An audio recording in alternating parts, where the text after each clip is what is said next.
Welcome to the South Point Hotel and Casino here in Las Vegas, Nevada. Look at the lovely sports book out there, which will be packed later on tonight for the Steelers and Tennessee Titans Thursday Night Football. I'm wearing my Pittsburgh shirt. I always got to represent on game day because I don't do a show on Sunday, so we're here on Thursday. So I'm wearing my shirt today. Welcome to the show. This is Punchlines. I'm Frank Nicotero, longtime comedian, lifelong sports fan.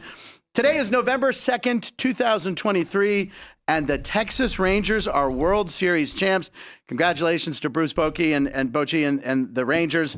And there were some great videos last night, and Ryan, our super producer, cut together a montage. And we'll talk about Ryan in a second, because I know everybody wants to know what his futures bet. So check it out. A lot of great videos from last night around Texas. So here's the last pitch by Sabors. Why do you have a S at the beginning? BSB Spores. Good Scrabble name. This was at the stadium in Texas. Indoor fireworks. Doesn't seem safe, but there you go. And then this is Texas Live, a bar close by. People going crazy, running out on their tabs. Probably a good excuse. This is Bruce Bochy. This is his fourth World Series. Truly incredible. Now he knows what's coming. I'm just honored. He knows champagne's going to be squirt everywhere. So why doesn't he have goggles on? Why does he not wearing goggles? The goggles do nothing. You guys just wrote. That's a Simpsons reference. Now watch him just get hammered here. Probably the best eye burn in life. It's a rewarding eye burn. And then there's the aftermath, ladies and gentlemen. That is all the, that's a lot of Budweiser. There's some champagne. Got some champagne in there. There you go. Someone had to clean those up. And of course, they're singing Creed. Can you take me higher? Creed. Relevant again. I love it 20 years later. Congratulations to the Texas Rangers on their first World Series championship. But I think everyone is more excited for Ryan's victory. Ladies and gentlemen, let's talk to Ryan and see. Ryan, congratulations. Oh, look at this. Wow, the man hits a futures. No mustache? Do you have one of your mustaches? No, you don't have them. Ryan, so tell us how you're feeling right now, buddy. Let's talk about your futures bet. Tell everyone how you placed it and when. I'm feeling pretty good. Okay. $650 richer. Yeah. Not that is a lot, That's but a lot of money. hey, it'll take care of my baby shower this weekend. There you go. Oh, that's right. Your girlfriend's pregnant. Yep. Oh, yep. my God. Expecting in February. In February. There you go. And by the way, we have to point out that Ryan's grandparents are here. We have Lee and Cece here. And I'm name dropping. Lee said I was allowed to drop his name because I drop a lot of names on the show. So they're in from Chicago visiting, and they get a very proud moment of seeing their son gambling a huge win. That's awesome, man. So the money's going right to the baby shower. More or less. More or less. More Is or your less. girlfriend aware of this? Maybe she should know. Yeah. She's watching. Yeah. Well, so I also have a plan to go out to New York for Monday Night Football, Packers Giants, because one of my best friends is Daniel Bellinger. He's now who? starting tight end. Daniel Bellinger. Oh, wow. Because Darren Waller's hurt. So Yeah. if that game stays on Monday night, we're debating on flying out there. Okay. And can the NFL, they can flex Monday nights this year? Is that a new thing, right? I'm pretty sure. Yeah. But it might be past the deadline to already flex. Okay, good. So- I don't think that's going to be a game. I think that game's not going anywhere. Packers, Giants, no one's moving that game. They kind Who of wants to watch that on Monday, though? Right. Oh, that's true. Oh, yeah, they might get it out of Monday night. My bad. Yeah, exactly. Yeah. Here's the coolest clip I found. So there's a guy watching the Texas Rangers. His children are sleeping, so he wants to celebrate softly. So this guy right here is a genius because he's excited, but he does it quietly. So here's the final pitch. Okay, now you notice the Christmas tree there. Do we want to talk about this? It goes up November 1st. It goes up November 1st? For my mom, it always did. No way, November 1st? Yep. We always wait till the day after Thanksgiving to go get a real tree. We don't have a fake one. We do the real thing. Because my sister was allergic to tree. Yeah, you got to go real tree, Ann says. See, again, Ann and I, Coke Zero. We're the same person. Yeah, you have to do a real tree. My sister was allergic to pine when I was a kid, so we couldn't have a real one. We had an artificial one, and it basically smelled, maybe as I got older, of mold. It was packed away for like 30 years. And then, so now I insist on a real tree. So it's kind of a tradition. So we'll get a real tree, but congratulations to the Rangers. Now, you think we'd be done with baseball, but the South Point Casino, the greatest casino right here in Vegas, they already have their South Point Sportsbook odds to win the 2024 World Series. The defending champs Rangers are like 7th on the list at 12-1. Braves favored. Braves are favored at 6-1. Dodgers 7-1. Now, I was handed a piece of paper, ladies and gentlemen, with the odds. Now, it's ripped, as you can see. That won't be your sheet of paper if you come down to the sports book here at the South Point. They don't want me to see the Pirates odds because, as everyone knows, I'm a Pittsburgh Pirate fan. Sean, do you want to tell Ryan what you wanted to? Is it? We're not allowing you to throw away that money. 75-1, I'm going to say. 100-1. Oh, my God. Well, now the Rangers won the World Series 2 years after losing 100 games. We lost 100 in 2022. Well, we were 77 wins this year, so we lost, you do the math at home. Are you going to fork up $340 million? No, we're not going to do that. The big news in Pittsburgh is we're going to get our payroll up to $100 million this year. Oh. Yeah, instead of hovering around 60. So we'll see. More than the A's. Dare to dream, 100 million. Were the A's also? What are they? 100-1 as well? Athletics, 400-1. 400-1. Yeah, they're even a longer. Well, that makes me feel good that the Pirates aren't considered the worst odds to win the World Series. Yeah, but Ryan, congratulations on your win. You placed that in June 30th. June 30th, the day that they traded for Aroldis Chapman. Oh, that was smart. Well, we have a big show for you guys today. Oh, there are the odds right there. Pittsburgh. You have them at the All bottom. the way at the bottom. Sean, damn you. He's wearing a Steelers shirt, so I can't hate him. One of 6 teams at plus 101. And the longest are the Oakland, soon-to-be Vegas A's at 400-1. I hope not. You don't want the A's here. You're very. I don't want the A's. You'd rather have a new franchise. Yes. But 100%. I don't know. Do it like the Knights. Expand it. Allow the city to build it as its own. Don't keep giving us Oakland's trash. Sloppy seconds, Ann says. Are we allowed to say that? Okay. Anyway, Ryan, what about your Golden Knights tonight? Do you have a futures bet on them to win the Cup again this year? I do not. You did not. They're not a good enough price yet. Oh wait, your grandfather does. Lee does. All right. How much is your futures bet? Do you mind saying? $20. All right, that's a good bet, right? They're 9-0-1. 9-0-1. Going for the 10th one. They're hosting the Winnipeg Jets tonight here in Vegas. I still haven't gone to a game. I keep mentioning it, assuming eventually someone will write in and be like, "Hey, I've got tickets for you. We'll give you free tickets, Frank. You want to come down?" Because our subscribers are climbing. What are we at? What's the tally? 522. 522. Now, I started pledge driving. I started begging, basically, for subscribers. And we were like, it stuck around 470 for a couple days. I said, damn it, let's get us to 500. The 500th person will get on the show. Greg Vaughn is going to give you a bottle of his wine that he makes. Greg Vaughn, former NL All-Star who was here.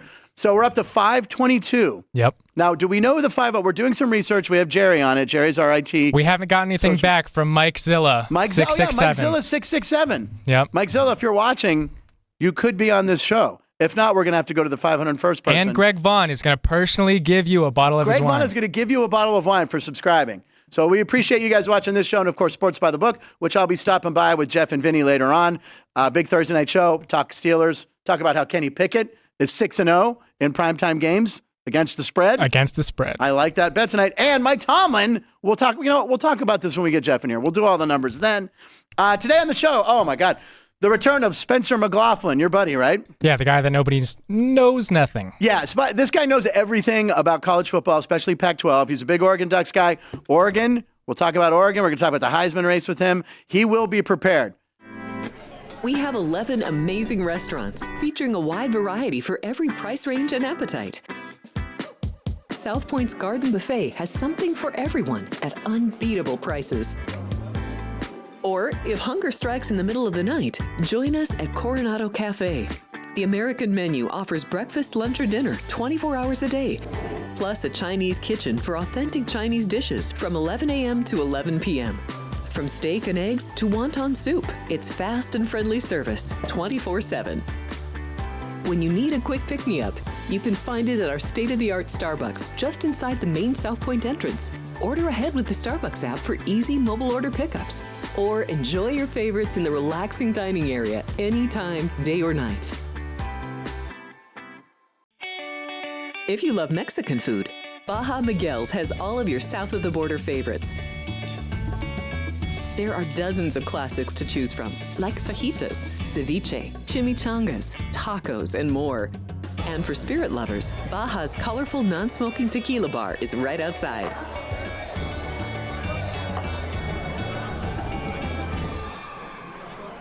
Or maybe you're in the mood for seafood. Big Sur Oyster Bar has fresh seafood prepared right before your eyes. Savor freshly shucked oysters, crab legs jambalaya, shrimp and lobster. Beers on tap and a selection of fine wines are perfect to pair with your seafood favorite. Whether lunch or dinner, you'll love this fun atmosphere, located just off the casino floor. Ready to shake things up? Step back in time and treat yourself to one of the oldest restaurant chains in the country. Steak and Shake, famous for original mouth-watering steak burgers and hand-dipped milkshakes in a variety of flavors. For some old-fashioned fun, try Steak and Shake.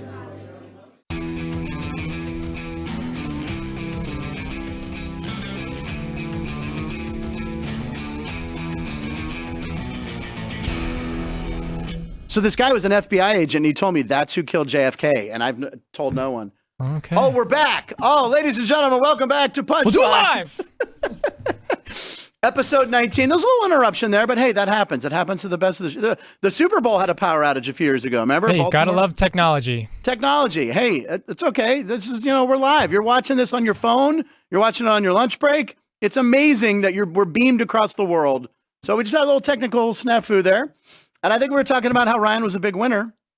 And Ryan said right before we went up the air that he was taking the money and he was taking us all out to dinner tonight here at the Silverado Steakhouse. So thank you, Ryan. You guys all heard that, right?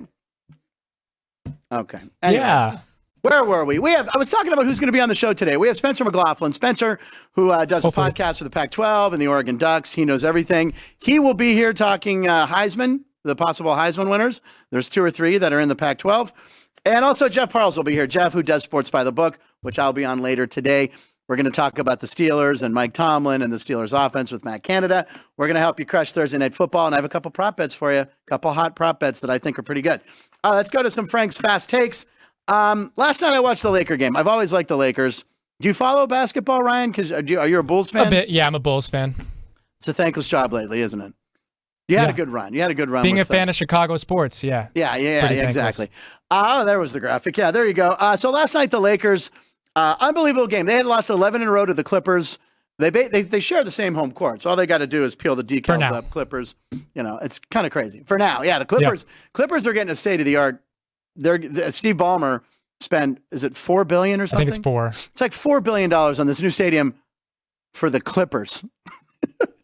If you want to spend your money wisely, I wouldn't spend it on the Clippers. But like each seat's going to have charging portals for your phone. Like he's doing all these. There's more bathrooms than any arena in the world. So if you go to a Clippers game, most of their games go in the toilet fast. So you can just go and use the bathroom. So it's going to be pretty nice. Last night there was a sweet alley-oop from Austin Reeves to LeBron James. It was epic. He used his left hand. LeBron slammed it. We have video of it. Here we go. Watch this. Reeves with his left. LeBron slams. 38 years old, all-time leading scorer. Now here's the fan version. Wow. Now they celebrate. Austin goes over to the bench. In overtime. It was just an amazing game. They won. The Lakers ended up winning. And I noticed that Austin Reeves had a certain look to him. Kind of reminded me of Lloyd Christmas from Dumb and Dumber. Do the side-by-side. He's Jim Carrey from Dumb and Dumber. Look at the haircut. Who's cutting his hair? Mark Davis's barber? What is that haircut? Thank you, Ann. See, Ann's laughing a lot because she didn't use the restroom. She's trying to suppress it. Yeah, look at that. There it is. What is the graphic? Yeah, Dumb and Dumber. Yeah, look at that. It looks like Jim Carrey right there. So make that go viral, ladies and gentlemen. So congratulations to the Lakers finally breaking that. And the NBA tournament, this is going to be in Vegas. Now, the NBA tournament starts tomorrow night. The championships. The championship. Yeah. No one understands this. I drove by Allegiant Stadium. It's like, starting the NBA there's an in-season tournament. Yeah, I find it very pointless. It's just the NBA the West trying teams to get people versus to watch. the East. It begins November 3rd, which is tomorrow. Yeah, they're in divisions, so they're grouped, and then the winner of each group is guaranteed a spot in that tournament here. Right. And then there's a wild card team for each. So that 4 teams from each conference will get into the tournament here in December. But I feel like I'm watching a TED Talk on no one knows how this works, but it's going to start, and the championship here is here in Vegas in December. If anyone understands it, let us know. But it should be pretty cool. Maybe Jeff Parles will know. Jeff might actually understand how the NBA in-season tournament works. He knows Canadian football, but he doesn't know how to Everything's going wrong in the studio. We were off power. The handle broke on the door. Jeff, he'll be here soon. Do you understand this in-season tournament at all? Okay. Okay, he does. Jeff just gave us one of these. Yeah, I got it. By the way, that's Ryan's grandparents, Lee and Cece, our first ever live audience. We got the city edition jerseys right there, so they're gonna be. That's what I was gonna say. We're all Also, gonna the have city special courts. They're wearing special jerseys and the courts. By the way, when there's a video of we'll post it or whatever. We'll talk about it. There's a video of them showing the players what their courts are gonna look like, and the players are like, "Oh, we have a new court." They didn't even know. Like I would have cut that part out there, NBA. But it's gonna be cool. A lot of the jerseys are neat. The Lakers is pretty cool. So yeah, the Clippers looks like it should be a haircut place jersey. Yeah, well, maybe that's where Austin Reeves should get his haircut. Maybe he could get a better haircut. Maybe. Because he looks like Jim Carrey. And lastly, before we bring in our man Spencer, there's a new Beatles song released today. New Beatles song. Ryan, I know you're a huge Beatles fan. Name 3 Beatles songs right now. Go. Hey, Grandpa. He turns to his grandfather. I want to hold your hand. There you go. First hit. Is Strawberry Fields one? Strawberry Fields is not with a question mark. It's not Strawberry Fields. Strawberry Fields. Can you name a third one? Do you need Yellow any help? Submarine. Sergeant Pepper's? I said Yellow Submarine. Yellow Submarine. There you go. Oh, you went with the Ringo song. Very nice. Did you hear what I said? I could give you some help. Do you even know that help is one of their songs in? I was trying to help them. I was trying to come together. Come Together is another Beatles song. Yeah, I could do this all day, ladies and gentlemen. All right. You know what? I'll just let it be. Damn! Anyway, the Beatles have a new song out. You ask how? AI. Yeah, John Lennon recorded a vocal in the late 70s. He was assassinated in 1980. So unfortunately, they got together. George Harrison's no longer with us. But with the help of Peter Jackson and the same AI they used in the amazing Beatles documentary on Apple, it's 9 hours long. You've watched it how many times, Ryan? Yes. Yep. Okay. He hasn't watched it yet. But anyway, with the AI, it came out. This is the first Beatles song since I think Free as a Bird and whatever, and that they cobbled together a long time ago. This is the last Beatles song. They've officially said this is the last new Beatles song. It's kind of incredible, though. I mean, they were a band 60 years ago. There's a promotional video here talking about the song. That's Shea Stadium. Yoko, and she said, yeah, so there's Yoko said she found these tapes. And they tried to make it 20 years ago, but there was too many instruments bleeding into John's vocal. But with AI, they could remove the instruments, isolate John's vocal. So we have a new Beatles song. That's pretty cool. So I asked Ryan, had he heard of, Paul McCartney? He was in this band, and he goes, "Oh, Paul McCartney was in a band before Wings." See, that's how young he is. And and here's the thing, Ann, probably doesn't even know who Wings is. Doesn't even know who Wings is. Do you know who Wings is? No. Oh my God. Do you not listen to classic rock at all? He just turned to Jerry and went, "Who is it?" Wings was Paul McCartney's band after he left the Beatles. All right, I think we've talked enough about music. Anyway, the Beatles have a new song, which I bet you they have more subscribers than us. Are we still holding? Did we lose any subscribers from the freeze? Yeah, holding still at 522. 522. Nobody left us. Well, now this is a friend of yours. This is his return appearance. I've already called today the easiest show of the week for me because we have two guys whose knowledge. We don't have them yet. Okay. This is our best show ever, ladies. I'm glad your grandparents are here to see the greatest episode of Punchlines ever, but we're having fun. What else are you guys doing while you're in Vegas? What's your favorite thing to do when you're in Vegas? We're going to ask Ryan's grandparents real quick. Anything? No, they're going to do a tour of the Sphere. The Sphere, which proudly displayed a Texas Rangers. Did we show that? Was that in the? Did we show? We did not. We did not. They lit up as a baseball with the Texas Rangers logo. You have to go. There's a movie you can see, and it shows you how the Sphere works. It's worth it. I know it's an expensive movie ticket, but trust me, the Sphere is amazing. Drove by it the other night. And here at the South Point, where you can watch the Steelers-Tennessee game, you'll see me here tonight screaming at the Steelers, wearing my Pittsburgh shirt. There's a bingo tournament coming to town. Big bingo tournament with like a purse of $1 million. Tomorrow, this week. Saturday and Sunday, Priscilla Presley's here, right? There's the Sphere lit up as a Texas Ranger logo in the base. Well, that's amazing. The Sphere is tremendous. Priscilla Presley will be here this weekend along with the bingoers, and there's a lot of people here for bingo, and they take it serious. There was a woman I saw a T-shirt. She goes, "I never thought a bunch of little balls could make me yell out bingo," which I thought was a great shirt. It's a little risque for South Point, but hey, it's 12-1, and here we are. Do we have Spencer? The link is on the way. The link is on the way. All right, let's talk about the Raiders real quick. The Raiders, Antonio Pierce, the new coach, they are playing the Giants this week.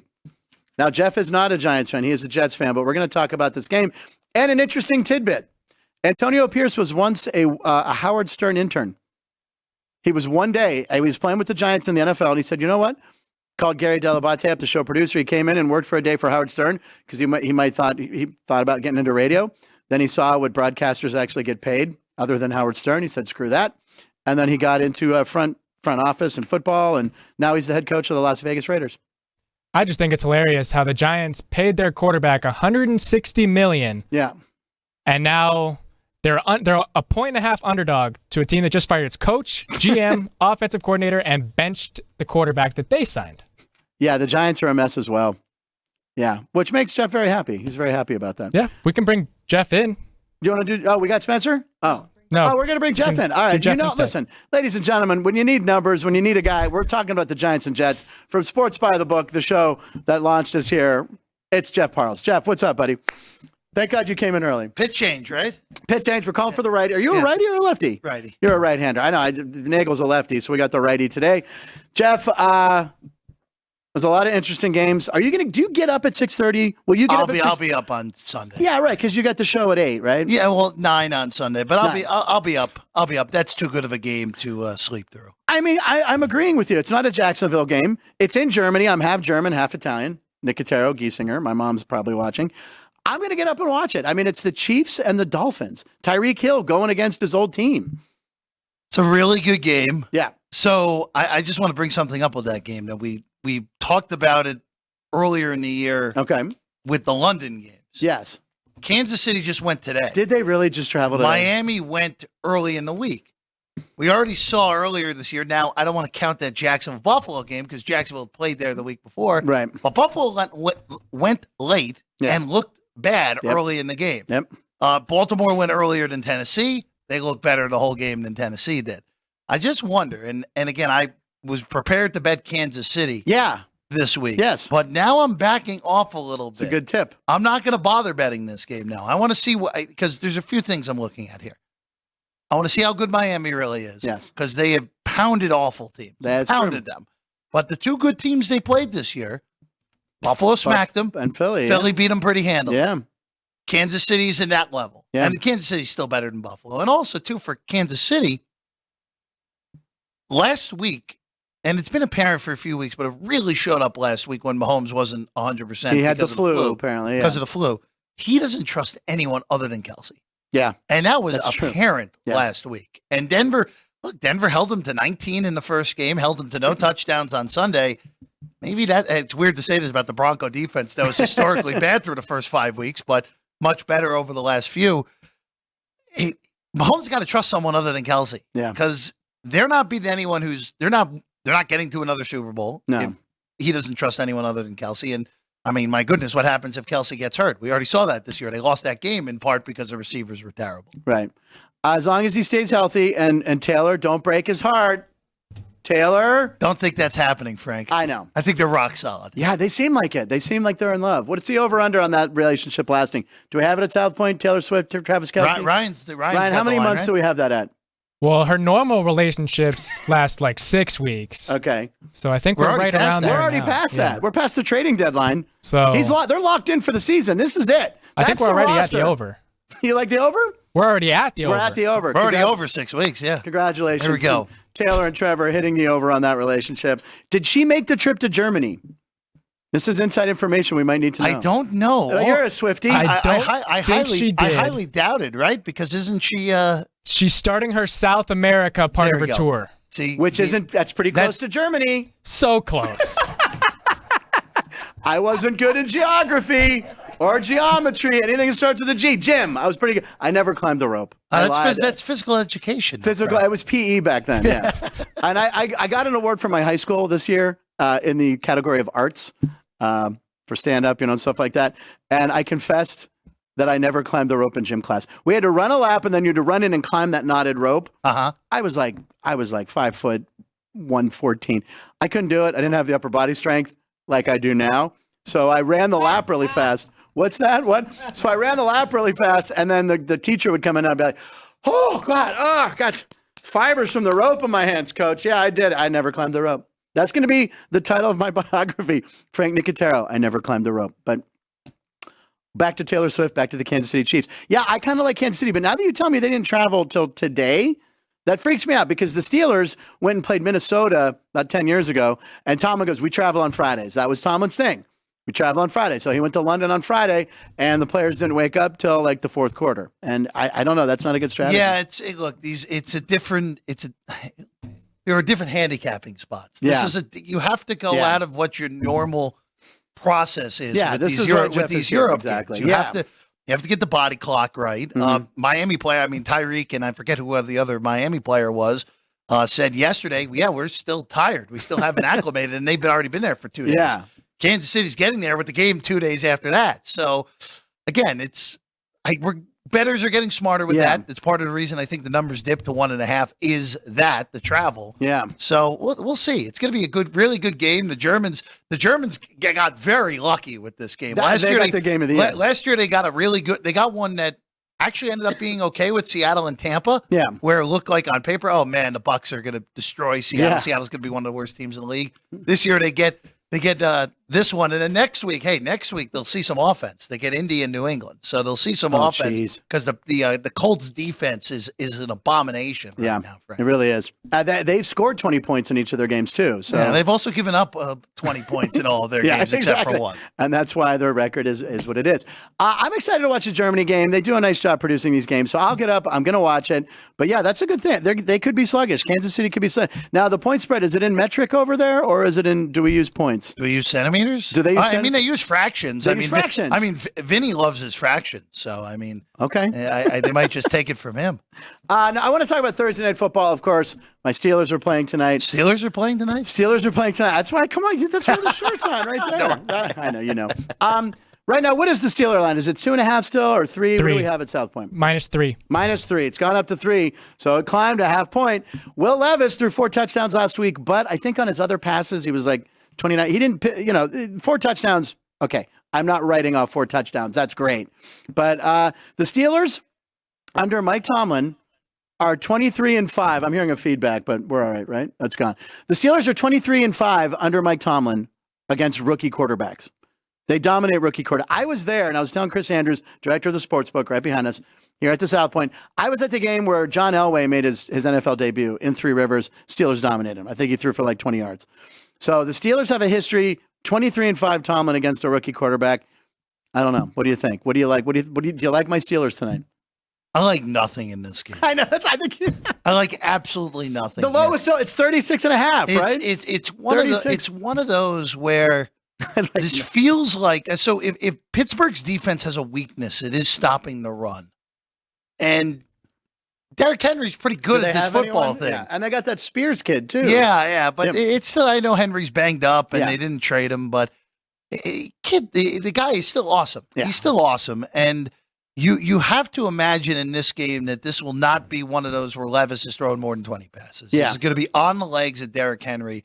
Last year on a Thursday night against Green Bay, we saw a Tennessee team that was floundering go into Lambeau and destroy Henry Green went Bay. off, right? Henry went off. Yeah. They destroyed the Packers on a short week. And I think there is something to tackling that guy on a short week is not fun for people. I would think so. So if you made me bet it, I would take the 3 with Tennessee, but not really a lot of confidence. We have Cam Hayward coming back, too, which is a big thing. We have Minka out, though. The big question, too, like, assuming Pickett does play tonight, how healthy can he really be? I mean, he bruised his ribs really badly on Sunday. It's 3 days later. How healthy can he be? And Trubisky looked awful when he was out there. You know why he looked awful? He is awful. Mason Rudolph's sitting there at third string going, put me in, coach. Trubisky's better than Mason. I think so, too. Yeah. But Mitch is just, look, he had 4 or 5 seconds to throw, and he throws into triple coverage last week. Well, guys just are not getting open. But throw it away. He had so much time back there. The most time I've seen a Steeler quarterback have in 3 years, and he threw into triple coverage, and it was intercepted last week. That was a downer, but I don't know. I'll be watching the game. I like Deontay Johnson in this game. I think it opened. You can get this around town on player props. I think it opened about 4.5 catches. It's up to 5.5 last I saw. And that's his security blanket. And if Pickett can't throw the deep ball because of the ribs, Pickens over is only 58 yards. Deontay's like 56, around there. So I like catches. I like little short passes. Deontay Johnson possibly. Derrick Henry anytime touchdowns plus money at a bunch of shops that offer it, which is that's very rare that you see that. So Yeah. I don't have a problem eating some chalk on that one, Frank, and going ahead with that. I love the lingo. And Travis Etienne last. I can't bet against the Steelers, but I love Travis Etienne getting a touchdown, anytime touchdown last week. Well, the Steelers could still win the game if Etienne scores a touchdown. I know. I feel like I'm cheating on the team if I bet a bet that's kind of. I did it one time, and I this was like 20 years ago, and I to this day it haunts me. It haunts me betting against, and I can't bet against the Pirates, which if I did, I'd win a lot of money. the last time I ended up against the Jets, usually on Jet games, I usually stay off of unless I think that's there's what you said. I think you said that. Decided advantage, which actually this week I think is a good spot for New York, was the Mike White game. The Mike White game. Who came in through for 300 yards, when right? Mike White came in, it was Halloween 2 years ago. The Jets are awful. The Bengals were a big favorite on the road. Yeah. This is before they made that Super Bowl that same year. And Mike White comes in and throws for 400 yards. When the Jet offense had done nothing the whole year and win the game outright. Where is Mike White now? Didn't he? Mike White's the backup for the Dolphins. For the Dolphins. Oh my God, that's right. Okay. Oh, he played a little in the 700-yard game against Denver. He came in and threw a touchdown pass. The 70-point game. Yeah. So your Chargers, your Jets are hosting the Chargers. Home dog. You like that game? I do. This feels Monday night. First off, the Jets are the kings now of finding a way in the most ugly and brutal fashion possible at this point. They should have lost to Tommy DeVito last week. They didn't because of miraculous things at the end of that game. Right. The week before, before the bye, Philadelphia, the Jets turned them over 4 times. They're supposed to win a game like that. You should. Needed that fourth one to get it done. They did. Their defense is incredible. Yeah. There's no arguing this. And Herbert played very well on Sunday against Ryan's Bears. I think that it more had to do with the Bears than it had to do with the Chargers, how good the Chargers looked in that game. Getting a whole field goal, one of those where this is going to be a grinded out game. Yeah. Herbert's probably going to turn it over multiple times.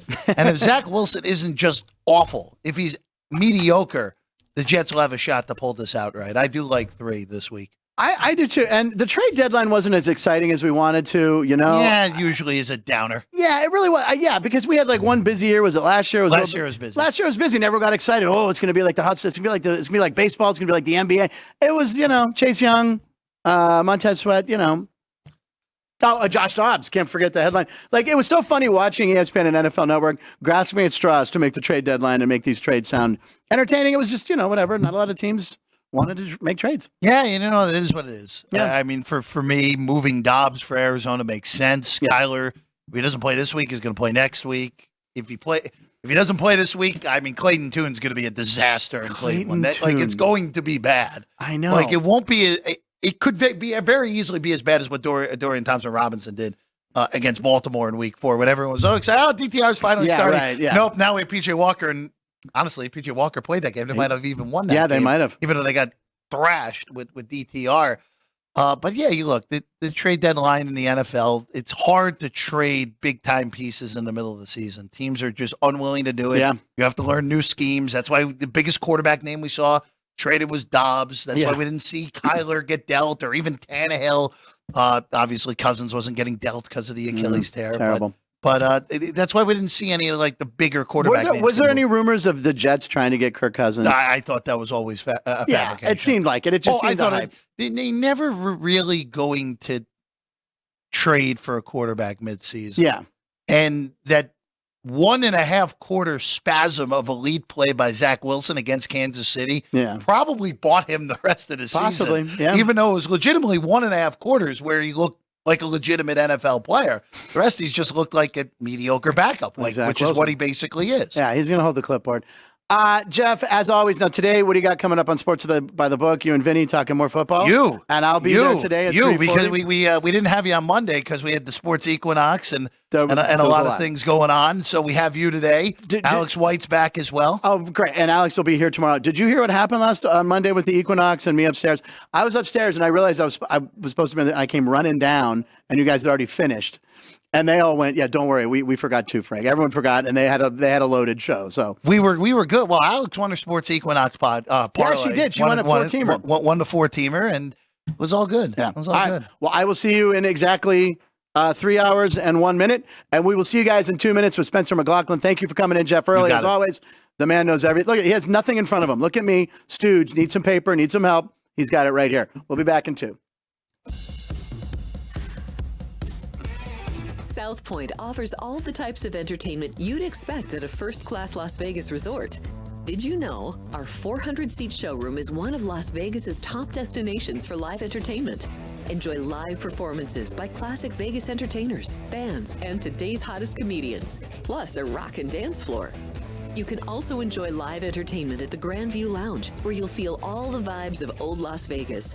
Enjoy the music, and if you love to laugh, don't miss The Dirty at 12:30, our very own free comedy show, every Friday night at 12:30 a.m. in the Grand View Lounge. The Dirty is 100% free, so arrive early. Go to southpointcasino.com or call the box office at 77136 for today's performances at the showroom and the Grand View Lounge. When you're ready for your favorite cocktail, stop in and unwind at one of our 7 specialty lounges. There's a bar around every corner, because you're in Vegas, baby. South Point Casino has plenty of attractions for the whole family. Catch a movie. Our 16-screen movie theater includes 2 XD Extreme screens for the ultimate in viewing, sound, and luxury. After the show, treat the family to a variety of treats at our old-fashioned ice cream parlor, Kate's Corner. We scoop up a variety of creamy concoctions, including smoothies, hand-dipped cones, milkshakes, malts, sodas, and sundaes. At Kate's, there's something for everyone. And if you've still got time to spare, our bowling center might be right up your alley. Voted Best of Las Vegas, it's a great place for friends and family fun. 64 lanes, a pro shop, snack bar, and arcade. And while the kids are bowling, you can play slots and sip on a drink in the Alley Cat Lounge while overlooking the lanes. For our more serious and professional bowlers, the South Point is also home to a separate tournament bowling plaza.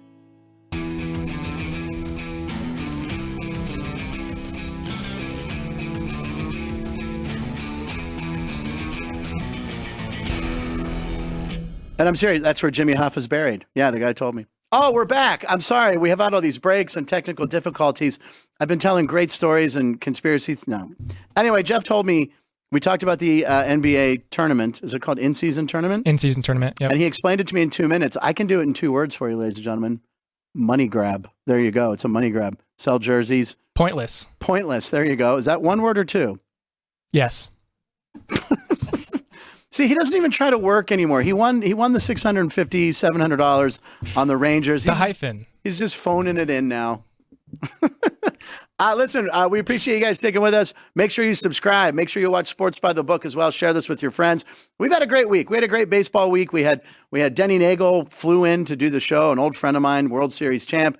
Had Tom Glavine on Monday, Marty Cordova, and Greg Vaughn. It's been a great week, and we're going to continue that with this gentleman making his return appearance. And Ryan, you were going to do the introduction for your the grandparents. host of Locked On Ducks, Locked On Pac-12, and the play-by-play announcer for all of Southern Utah athletics, Spencer McLaughlin. Spencer McLaughlin. Spencer, it's return. There he is, the conquering hero. Ryan was the one who, we got you on the show, and I said, you got to introduce him. He's your buddy. You did such a tremendous job last time. Our sportsbook director, again, Chris Andrews, came in after the show and he's like, man, I wish that guy would have prepared, which is echoed the statement I did because you were so thorough. You knew everything. You and Jeff know everything. So we really appreciate you being here. And Good to be back. Yeah, thank you for coming, man. And I wanted to talk Pac-12. We might as well start with Pac-12 stuff because you're Oregon Ducks. Now the CFP poll came out. Ohio State's number 1, but your Ducks are they're just hovering at 6 right now. And I like that as a futures bet. I'm going to put some money in Oregon. Because I think they have the talent, right? Now, here's what I want to ask you about. The spread at home against Cal. Now, they're playing great football, and these are wins that you need to get higher in the rankings. Once you take 2 losses, you're done. Yeah, and 24.5 points. This is where teams start rolling it up, I feel, right? Now that they've come out, I feel like 24.5 is not enough points, and Oregon could blow them out. What do you say about your Ducks? Well, I think you got to monitor the weather because there is a possibility of rain, and that could perhaps stint Oregon's ability to push the ball down the field. The good news, though, if you like Oregon minus 24.5, is that Oregon has taken their downfield shots this year. They've hit deep balls to Troy Franklin. Really nobody else. It's really just been him. But a lot of their passing is within 15 yards of the line of scrimmage. If you talk to fans of other teams or other quarterbacks in the conference, and if you and you raise the point of like, hey, Bo Nix has been the most consistent this year, the first thing everyone's going to say, depth of target, depth of target. What about his depth of target? It's not very deep. He's not throwing it downfield a whole heck of a lot. I'm like, I'm sorry that his offense is well schemed and he executes it such a high level. Like I don't know exactly what to tell you there. It's not as if he can't or that he doesn't throw the ball down the field. And Oregon has seen an offense back in 2021 that can't throw the ball down the field and doesn't throw the ball down the field. And it resulted in Utah thumping the Ducks 76-17 in about a 3-week span, with the second one coming there in Las Vegas at Allegiant Stadium in the Pac-12 title game. So I think that Oregon's offense is going to score points here. Whether it's raining or not, the Ducks can run the football, and Cal, uncharacteristically, can't stop anybody right now. 3 straight losses by over 40 or allowing over 45 points per game. And they've played USC. That's a really good offense. Okay, not as good as we thought they were at the start of the year, right, but still a really good explosive offense with Caleb Williams. And they've played Utah as well, who Oregon just held to 6 points. So they haven't exactly been playing every single, Washington is not in the mix there. I forget who their third loss was. Oh, Oregon State. Oregon State put up over 50 on their home field. So the Cal defense has been bad. The Oregon offense has been very, very good. Now, last week on the show, we were discussing the over-under in the Utah game. And I believe, if memory serves, I said go take the under there because I think that it ends up being kind of a low-scoring game. I thought Utah would score a little bit more, but they did come in under 49.5. I would say, weather permitting, Oregon is going to cover that 24.5 because the offense has just been so good and the running game has been so good, and Cal has just struggled in basically every facet defensively. I think it's a big number if the rain really starts pouring, but it's hard to not like the way Oregon is playing on both sides of the football. They look like the most complete team in the Pac-12. Wow. And is it true that the reason Bo Nix, the depth of target, he hasn't thrown long a lot is because he's 47 years old? He's starting his 100th game. I think he's getting an award. How many? He set the record for starting most games. It's insane. It's he's at 55 now, I think. I think it was 54 against one game earlier. I don't know. He's at like 54, 55. It's pretty crazy because he's not just a fifth-year quarterback. We've seen that, right, with Michael Penix, Dorian Thompson-Robinson a year ago. The difference is, Penix had some injuries over the course of his career. DTR wasn't starting immediately as a true freshman. Bo Nix has started every game he's ever played. That's amazing. His first game, I don't know if you knew this, was actually against Oregon in 2019 in a neutral site game down in Texas. Oregon lost. I think it was 27-21 was the final score, something like that. So he began his career playing the Ducks. He's going to end it playing for the Ducks, and he's playing at a high level. And he's just so in tune with what Oregon is doing offensively with their OC, Will Stein. He is an extension of his coaching staff on the field. Have you guys seen these cinematic recaps that Oregon puts out? No. We got to see these. All right. Well, you have to see it like a movie, like a Michael Bay movie or something? I've only seen them because Spencer puts them on my timeline. Oh, okay. And I put them on the timeline because they're really good. So they are pretty good. What they showed last week is they went in depth.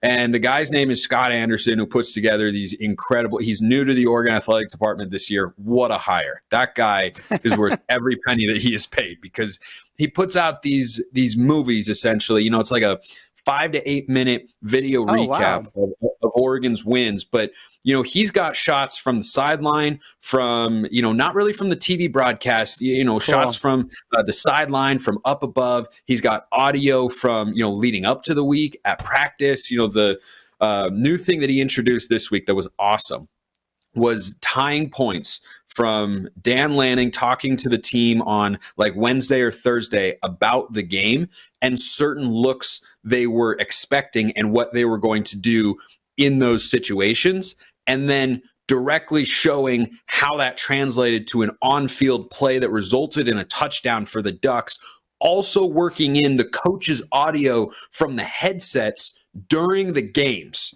Like, it is spectacularly good. He's getting audio from, players down on the field. Like there's a great one of the Colorado game where Oregon defensive coordinator Tosh Lupoy is talking to his guys during pregame warmups, and Colorado is talking all this crap because they were feeling great and they're Colorado and everything. And then the Ducks wiped them off the field. It was awesome. Yeah. But Tosh Lupoy is going through just like a drill with, I think, the linebackers. And a Colorado guy is talking smack pregame, and he's saying, "Why y'all so little? Why y'all so little?" And then in the cinematic recap, you can hear Tosh Lupoy turn to his guys and go, "Doesn't deserve your attention." There you go. Nice. And he's getting all those little audio details that you don't hear when you're even at the game, when you're a member of the crowd, and it is and fans love that stuff. We love that stuff, right? That's a little peek behind the curtain. The scenes stuff, and the peek behind the curtain this week with the coaches' audio, hearing them on the headset. Will Stein and everyone. I think Lanning came on and asked, what did he just check to? And Will Stein's like, I have no idea. Oh, I don't know. I think we're good. I think we're good. And then Oregon has an 18-yard wide open walk-in touchdown. Like it was spectacularly good. I'm definitely going to watch these. Now, let's talk a little more about Pac-12 because I'm looking at the Heisman odds. I woke up this morning. I was like, I wonder what the Heisman odds. We have a lot of quarterbacks. We have Penix. We have Bo Nix. We have Caleb Williams is still kind of hovering around there. But J.J. McCarthy, he somehow with Michigan is up to, I think he had the shortest money yet? Or the second. He's second shortest. Okay, so is it still Penix? Penix is the favorite. Yep. Yeah, Penix is still the favorite. So that flip-flopped because at one point in time, McCarthy was the favorite and Penix was number 2. He dropped to number 2 during the bye week. So you got to play. That's that people love to see you play. Bo Nix is number 4. Bo Nix is 4. That's what I'm saying. He's moving up there. So it's going to be interesting to see who wins the Heisman because, sometimes we have a clear-cut favorite. I think Penix was 3 weeks ago. Beginning of the year, it was like, just give it to Caleb Williams. It's not going to be Caleb Williams. By the way, Caleb, you're going to get drafted, so get ready because he's not coming back to USC again to play with that team and have that defense. So he still probably will go number 1 overall. But the Heisman Trophy could be in the Pac-12. Do you think it's going to be in the Pac-12? I think it's a really good shot. I think we have to wait and see. Yeah. So I can't either. I'm not a huge J.J. McCarthy fan. Like I watched Cade McNamara take Michigan to the college football playoff, and Cade McNamara is now doing. Did he go to Iowa? He was my Uber driver last night. It was funny because we started talking college football. He goes, I know a thing or two, and I gave him 5 stars, but I didn't tip because they get 80%. All right, anyway. Yeah, you don't want that to be an impermissible benefit. The NCAA will be all on you about that. Like that'd be an issue. But yeah, Cade McNamara, I think, went to Iowa where he's doing. Well, their offense is amazing at Iowa. Yeah, but it's not about having a great quarterback, and I don't think McCarthy's bad. I think he's fine. But I don't think he's the Heisman Trophy winner. Could not agree more. I was shocked to see him in the top 2. He's number 2 right now. It's a function of playing for a team that everyone thinks is a national championship contender, and I think they're certainly capable of playing at that sort of level. I wonder how good they are when they don't know what other teams are running offensively. Go. Exactly. So that's a question that I have at the risk of coming on here on my quote unquote moral high horse. I'm going to say when you know what play the other team is running because you went and, did some illegal advanced scouting, I think we can agree that's crossing a line. Yeah. A runner standing at second, looking at the catcher's signs and trying to relay that to the hitter. Everybody's kind of okay with that. Yeah, that's one thing. Hanging a trash can to let you know a curveball's coming. We all agreed, not okay. That's how I feel here is like, all right, let the investigation play out. That's fine. And the videos that keep coming out of this guy on the sideline wearing like Ryan sunglasses, like Ryan had on after. I mean, it's like, and they're breaking it down like the Zapruder film reference for the grandparents, and it's. But that was a JFK. We had a lot of JFK talk today. Well, it is November. Okay. Anyway. He was assassinated in November. Do you scout your own teams? Do you rely on scouting reports, or do you do your own? Do you study tapes and films of other Pac-12 teams before they play Oregon? I mean, yes, to the extent of I'm watching all the games. I mean, I'm the nut job who is like monitoring the score of like Georgia, Florida, while I am watching Cal play USC on Pac-12 Network. Like I know what to expect from every team, but this may shock you guys. I'm not giving any insight to the Oregon coaching staff, they have access to more than I do because everyone has access to film and the all 22. So I don't think they need my insight, but I mean, going in every matchup, I know exactly what to expect. And, I watch, like extended highlights on YouTube as well, which are a great resource for me. And, I'll watch those I'll just be lying in bed at 11 o'clock at night and I'll just watch extended highlights of USC Cal to see what kind of, RPOs they run or what they like to do offensively or where they're exploitable and that sort of thing. Not that it matters. Yeah. I'm not calling plays. I'm not calling up landing being like, hey, did you guys notice that they really struggled defending the inside zone? Did you guys see that last week? I don't think he's taking my phone call. All right. But by the way, Ann, did you see when he did the phone? He did this. He did like an old school phone, like we had. You guys, I see a lot. I'm just old enough. I like it because I see kids now when they're talking on the phone, they're doing this, or they're just holding something. They're holding something flat right there. This is the old phones. KL5, Klondike 5. There, that's the old phone numbers. I'm adapting to my audience. I'm addressing the demographics in the room. Well, that's good. You got to be versatile. You got to appeal to all age bases. There. So, do you follow? Who's your NFL team? I don't remember if we talked NFL. Seahawks. That's right. You wore a Seahawks shirt last time. Mariners. No, I had a Mariners shirt. You had Seattle fans. Right, the other Seattle team. Yeah, I'm a Pacific Northwest kid through and through. Sometimes on Locked On Ducks, I'll be wearing a Seahawks or hold on. You're Locked On Ducks. Can we see that Puddles pillow? Oh, wait, with a Puddles pillow? Yeah. Hold on. That was our guy Jerry. Jeez, is a big Puddles fan. Oh my God. There he is. Jerry. Yeah, that's awesome. Look at this in all its glory. That's phenomenal. It's truly beautiful. And now, is that the pillow you're laying on when you're in bed at 11 p.m. thinking about maybe calling the coach? No, it's not. This is my office pillow. So I set it up like usually my shot for my podcast is wider, so it's set up over on leaning up against the on top of my Xbox and against the wireless router. Actually, now speaking of a wider shot, you're wide enough to show off that shirt. Let's see the logo on that shirt. Check out that Locked On. Shirt? Yeah, this shirt. I know, not bad, right? Yeah, not bad. How come we don't have any punchline shirts or anything yet? Hey, right? Someone did say that they would buy a hashtag punch Frank Nicotero shirt. We got shirts coming. I think Chris said he was working on something actually. Remember that? And Chris punch said Frank. I don't know. Well, we're trying to do something. Brian, you said you had a question there or a live comment? Yeah, so the college football rankings came out, right? Yeah. 6 teams are in the top 20 from the Pac-12. 6 teams in the top 20 from the SEC. 3 teams in the top 20 from the Big 10, and 5 from the Big 12 in the top 25. Okay. Obviously, there's 4 teams. Only one conference champion is going to make it from those 4. Yeah. How do you see it playing out today? What 4 teams would you say are going to be left? So here's one thing. I was actually having this conversation with an Oregon fan earlier about whether or not a one-loss Pac-12 champion Oregon could get left out of the playoff. My inclination is no, because when you look at where Oregon is currently seated, I don't think that Texas or Oklahoma, if they were to win the Big 12 and have, just one loss, would have enough wins accumulated of the quality variety to surpass or leapfrog Oregon at this point in time. Because Oregon, who, as strange as it sounds, should be rooting for USC, but they're playing Washington, so maybe it doesn't sound super strange for Duck fans to say that, but Oregon should be rooting for USC on Saturday. Because if USC beats Washington, USC then becomes a top 15 opponent next week, because they're currently number 20, I think, and they would certainly go up inside the top 15 if they beat Washington. So then, if that were to happen, and Oregon does, just hypothetically, if they were to win all their games, you would add to a resume that in the eyes of the committee is already above a one-loss Texas or a one-loss Oklahoma. You would add a top 15 win against USC, a top probably 20 or at least 25 win against Oregon State, and a top 10 win against Washington, who's not going to lose more than one game. Who you also avenged your loss.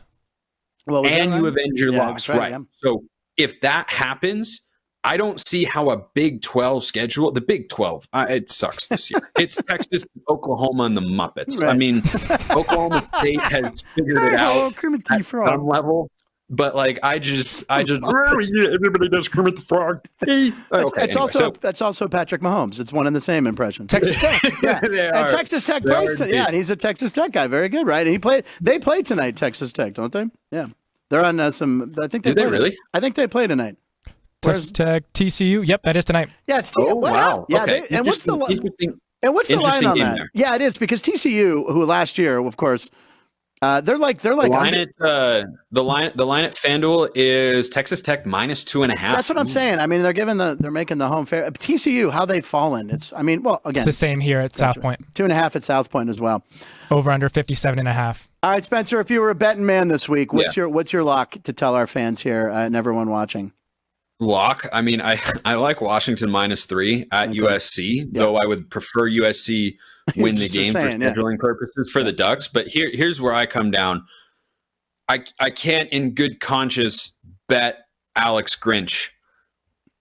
Can't do it. Okay. Won't do it. In fact, it makes a lot of sense to bet against him. I like that bet in the Pac-12. And the other close game that's going to take place in my beloved Conference of Champions is number 19 UCLA at Arizona. Bruins 2.5 3-point favorite, depending on where you look. That's a fascinating football game. Arizona should have been ranked in the top 25. Yeah, they're good. I think it's absolute crap. They're above UCLA in the conference standings. Exactly. And they are, by the way, a team that has not lost a single football game by more than one possession. And every team they've lost to except Mississippi State is ranked in the top 25. They lost to USC. After having open tryouts 2 years ago. Well, we had a gentleman come in here. Jimmy Vaccaro busted in a couple days ago. There was a guy that came into South Point the other day. He put $20,000 on the Bills +3. He put $10,000 on the University of Buffalo +15 the other night. That was a loser. But coming up, he has Illinois +2 for $10,000, UAB $10,000, Kansas +3 against Iowa State $10,000, and he has Arizona +3 for $10,000 at UCLA. Guy came in, dropped $60,000 here at the sportsbook, looking to capitalize or looking to come back after the Buffalo loss on the college game. But he likes Arizona, and I keep hearing Arizona. I mean, I like the Bruins. I grew up as a Pitt fan and a Bruin fan. I don't know. Arizona looks good. That's a good bet, I think. So Arizona is a good football team. Yeah, there's no way around it. They're a good football team. Oregon State is a good team as well. Arizona just outplayed them, and Jonathan Smith made a questionable decision at the end of the first half. I mean, if we're being honest, it was a horrible decision. And by the way, for all the people who don't know who Alex Grinch is, go ahead, tell them. Oh, he's the USC defensive coordinator. Okay, yeah, it's for all the people who don't know who he is. So the over under on that Washington USC game, I think opened at around 75.5. Yeah, which is a crazy number. It is.